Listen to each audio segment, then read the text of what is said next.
Hi guys, Matt Easton here. So I'm reviewing another knife from Cudeman. This one is more of a sort of typical hunting knife, the kind of thing you might take camping with you, for those of us who aren't obsessed with Bowie knives. And this has a 3.5 inch blade. The scabbard's nicely made. Again, it's good quality chromed leather, fairly good quality stud, good quality stitching, nicely finished, all smooth.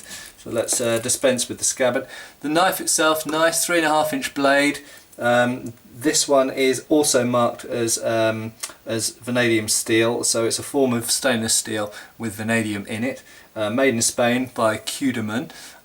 This one retails at around £28 to £30, and you'll notice it's got wooden scales, and they use various names on different websites for what this wood is. Personally, I'd call it a type of rosewood, but it's got a fairly nice colour to it if you like that sort of thing. It's a nice red and black colour with two stainless steel rivets, or bolts rather, holding the scales onto the full width tang, and there's a third one which passes the way through, which is for a lanyard or paracord loop or whatever you want to attach to the end of there.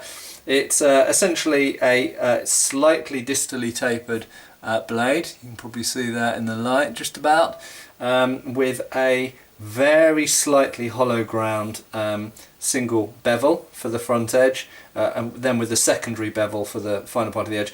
It does have very slightly, I wouldn't even really call that a false edge, it's just a kind of slight swedge on the back there, slight bevel, I suppose for aesthetic reasons, and possibly, potentially, if you stick the point of that into something, it makes it easier to extract because there's less surface friction or less surface in contact with the thing you've stabbed.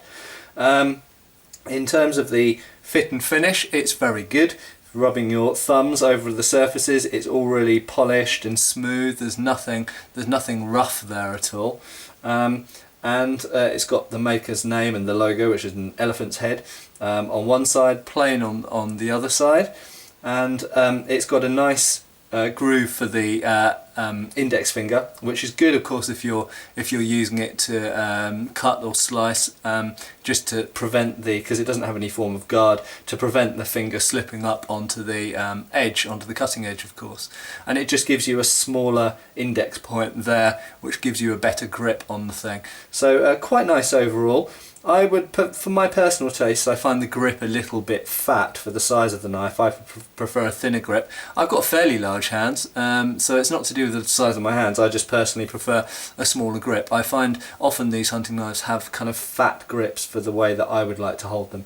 But maybe that's because I'm primarily a swords person and I hold things slightly differently, I don't know. In terms of the edge sharpness, it's again, it's kind of okay. That's not cutting me, and it's not going to cut me unless I really do that quite aggressively. So personally, if this was my knife, I would sharpen it up pretty quickly, so that I could actually use it more effectively. It's not very sharp out of the box. The point is nice if you want to stab things with it. The point's in line with the centre of the grip. It's not going to have the best penetration because it's a fairly fat blade that's really meant for cutting rather than for thrusting.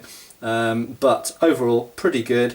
Nice finish. Retails for about £30. I think for £30, it's a well-made knife. It's decent steel from a known maker. So yeah, I think if you want to spend £30 on a general use hunting knife, you can probably find better out there. Personally, I'd go for carbon steel, but that's just me. But for £30, I think it's a pretty nice knife, and the scabbard is nicely finished, especially in that price category. So it's a nice little unit. So there we go. Cheers, guys. Click subscribe now and also follow us on Facebook.